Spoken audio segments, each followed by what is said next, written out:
هەروەها میوانێکشم ڕاستەوخۆ لە بەغداوە لەگەڵ دەبێت بەڕێز زاری دلێمی شرۆڤەکاری سیاسی سەبارەت بە پرۆسەی سیاسی عێراق لەگەڵ بەڕێزیان قسە دەکەم. بەڕێز زاری دلێمی ئەم کاتت باش با لە ڕاگەنراوی دەستەکارکێشانەوەکەی قاسم عراجیەوە دەست پێ بکەم. ئەو لە یەک ڕستەدا دەڵێ نیشتمان پێویستی بە قوربانیدانە. پێتان وایە ئەمە چه پەیامێک دەگەیەنێت؟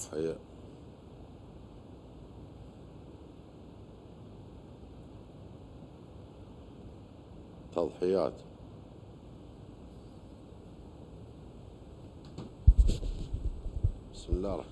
بەلای خۆی بەخشندەی میهرەبان سڵاو و ڕێز بۆ ئێوە و بینەرانی کەناڵی کوردستان بەستوسار لە ڕاستیدا پێکهێنانی کابینەی نوێی حکوومەتی عێراق کاتێکی زۆری خایاندووە کە کاتێکی زۆر لەوەی پێویست بوو خایاندوویەتی ئەمەش کە وای کردووە کە تەنگژەی سیازی زیاتر و زیاتر قوڵتر ببێتەوە. دەبینین دوای هەموو هەڵبژاردنەکان بابەتی کاندیدی سەرۆکوەزیران و هەڵبژاردنی سەرۆک کۆمار کێشەی تێدەکەوێت بەهۆی کۆمەڵێک کۆکارەوە ئەوەی کە ڕوویدا لە هەڵوەشانەوەی هاوپەیمانی سێقۆڵی لە هەمان کاتدا کشانەوەی بەڕێز سەدر لە پەرلەمانی عێراقدا ئەمانە یەکێک ئەو هۆکارانە بوون کە تەنگژەکەی زیاتر و زیاتر قۆڵ کردوتەوە. 73 پەرلەمانتاری سەدری لە پەرلەمان کشاونەتەوە.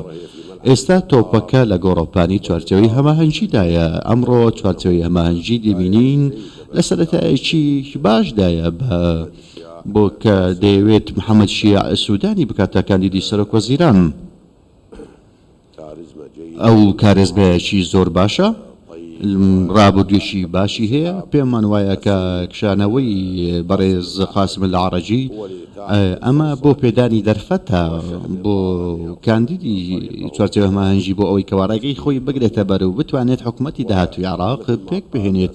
هەروەکو چۆن بەڕێز قاسم عەرەجی گوتی کە کەسایەتێکی ڕێزدەگیراوە لە شەقامی عێراقیدا کە گوتی نیشتیمان پێویستی بە قوربانیدانی هەمووان هەیە بۆ ئەوەی کەوا حکوومەت ڕووناچی ببینێ، حکوومەتی داهاتووی عێراق ڕووناچی ببینێت و کارەکانی خۆی ئەنجامدات و کێشەکانی وڵات چارەسەر بکات و کێشەکانی گەل چارەسەر بکات. لە هەمان کاتدا کۆمەڵێک دۆسیە هەن کە دۆسەی کەڵەکە بوو هەن کە پێویستیان بە یەکلاکردنەوە و چارەسەرکردن هەیە لاوانە بودجە. لە هەمان کاتدا ئەو دۆخە ئامنیەی کە هەیە لە وڵاتدا پێویستی بە چارەسەرکردن هەیە.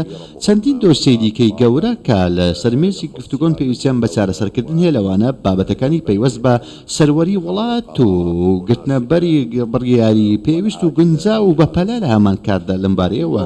ئەمڕۆ چوارچێوەی هەماهەنگی پێمان وایە کە ئەوەی کە ئێمە گوێی بیستوی بووینە پێمان وایە کەەوە بەڕێز محەممەد شیع سوودانی و کاندید کراوە بۆ پۆستی سەرۆکوەزیران لە لای چوارچێوی هەماهەنگیەوە. ئەمە وەکو زانیاریەکانی ئێمە پێمان وایە کەەوە لایەنە سیاسیەکان جیاتی کاندیدی بوونی محەممەد شیع سوودانی ناکەن. ئەو شایانی ئەم پۆستەیە ئەو پاڵپشتی دەکرێت لە لەلایەن تەواوی لایەنە سیاسیەکانەوە بۆ ئەوەی کەوا تەواوی ناونیشانەکان و لایەنەکان ئەوەی کە بەشدارن لە حکوومەت. باشە بەڕێز دلێمی پێتان وایە محەممەد شیع سوودانی کە ئێستا کاندیدی بەهێزی چوارچێوەی هەماهەنگیە ئێوە دەڵێن کە پشتیوانی لایەنە سیاسیەکانی لەگەڵە بە سەدریشەوە سەدریش پشتیوانی و کاندیدی چوارچێوەی هەماهەنگی دەکات؟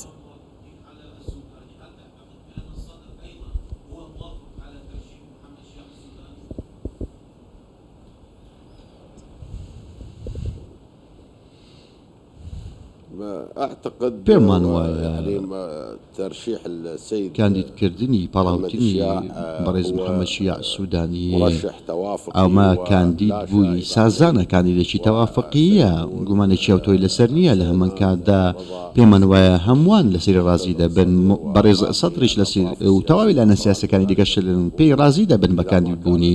ئەگەر هاتوو نیاسپاچێک و نیاسپاچێک هەبێت بۆ دۆسیەی پێکهێنانی حکوومەت پێمان وایە ئەم کەسایەتیە دەتوانێت یاخود بڵێن کەسایەتێکی گونجاوە بژاردەیەکی گونجاوە لەلایەن چوارچێوەی هەماهەنگیەوە بۆ ئەوەی کەوا دەستپێکێکی باش بێت پشتیوان بە خوددا. لە هەمان کاتدا لایەنەکانی دیکەش پاڵپشتی بکەن بۆ ئەوەی کەوا ئەو کەسایەتی ئەم کەسە لە هەمان کاتدا کە کارەزمایەکی سیاسی گرنگە ڕابردوێکی باشی هەیە. محەممەد شیع سوودانی لە خانەوادەیەکی گەورەشە لە هەمان کاتدا پێمەشمان وایەکەوە شایانی پاڵپشتیکردنە. باشە هەڵوێستی نووری مالکی لەم نێوانەدا چی دەبێت بە تایبەتی دوای بڵاوبوونەوەی 6 فایلی دەنگی لە نووری مالکی و تووڕەبوونی لایەنە شیعەکان لێ ئەو لەکوێ پرۆسەی سیاسی عێراقدا دەبێت؟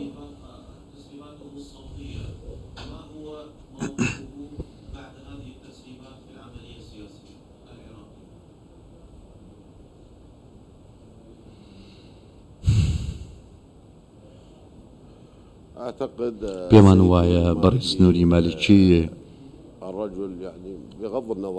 بەبێ ڕەچاوکردنی تۆمارە دەنجەکان و ئایا ڕاستە یاخود ڕاست نییە ئەو پارتەکەشی کە حیزبی داوایە ئەو نکۆڵیان لەوە کردووە لە بوونی ئەو جۆرە تۆمارە دەنجیانەوە ئەو لێدوانانە دەشێت بابەتەکە بڕیاریدا بێت کە دەرفەت بدات بە کەسایەتێکی تەوافقی کە بۆ ئەوەی کەوا بەریەکەوتن و پێکدادان دروست نەبێت لە نێو لایەنە سیاسەکانی شیعەدا لە هەمان کاتدا ڕەنگە بۆچوونێکی دیکەش هەبێت لە بابەتی پاڵاوتنی کەسایەتێکی دیکە بۆ پۆستی سەرۆکوەزیران و لە هەمان کاتدا محەممەد شیعیان هەڵبژاردووە پێمان وایەکەوە ئەمە بژاردەی گونجاوی چوارچەوەی هەماهەنگیە هەمانیش لەسەری ڕازی دەبن بەبێ ڕەچاوکردنی هەڵوێستی بەڕێز مالیکی کە ئەو و خزمەتی وڵاتی کردووە ئەوەی کە لە توانای داهبوو کردوویەتی ئەو خۆی وەکو کاندید دێنیشاندە بەڵام بینیمانکەوە بابەتەکە بەم شێوەی دێهات دوای تۆمارە دەنجەکان ئەوەی کە ڕوویدا ئەمە ڕەنگە کاریگەری لەسەر هەڵوێستی نووری مالیکی کرد بێت وەکو کاندیدی چوارچەوەی هەمانجی. باشە پێتان وایە بە هەڵبژاردننی کەسێک وەکو پۆستی سەرۆکوەزیران و ئەو کاندیدێک کە ئێستا ئاماژەتان پێکرد پرۆسەی سیاسی عێراق ئەکەوێتە سەر ڕاستەڕێی خۆی تەمەنی ئەمە حکوومەتە توانێت تەمەنێکی درێژ بێت و سەرجم پێکاتە و لایەنە سیاسیەکان ڕەزامەند بن لەسەر حکوومەتەی داهاتووی عێراق؟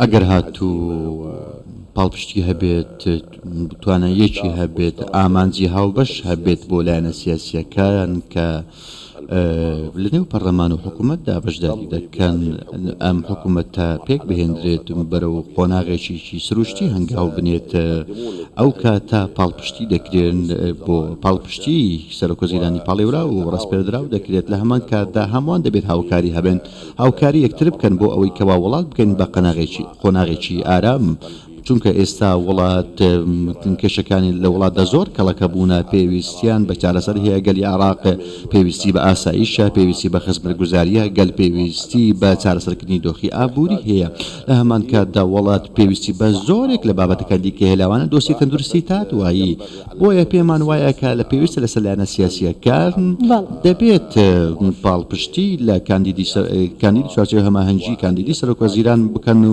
لەگەڵیدا هەماهەنگ بن و یەکگرتوو بن بۆ ئەوەی کەوە خزمەتگوزاری باشترین خزمەتگوزاری بۆ خەڵک پێشکەش بکرێت پێشمان وایە کەوا بەڕێز محەممەد شیع سوودان پێمانیەکەوە کێشێکی ئەوتۆی لەگەڵ لایەنە سیاسەکان لە پڕۆی سەی سیاسیدا هەبێت ئەو کەسایەتیە کە نزیکترینە لە ئەوەی کەوا ببێت بە سەرۆکوەزیرانی داهاتووی عێراق ئەگەر هاتوو لایەنە سیاسەکان لەگەڵیدا هاوکار و هەماهەنگ بن و دەتوانێت بۆ ماوەیەکی زیاتر و زیاترش ببێت پۆستەکە وەربگرێت ئەگەر چی دیدگای لایەنە سیاسیەکان دیدگایەکی جیاوازیش بێت حکوومەتێکی بۆ حکوومەتێک بێت بۆ ئەنجامدانی هەڵبژارنێکی دیکەی پێشوەختە ئەمە دەرفەتێکی دیکە ئێجارێکی دیکە کە ڕەنگە هیچ لایەنێکی دیکە لایەنە سیاسەکان لە ئەستۆی نەگرن ئەم بابەتە. بەڕێز زاری دلێمی شرۆڤەکاری سیاسی زۆر سپاس لە بەغداوە لەگەڵ مابووی.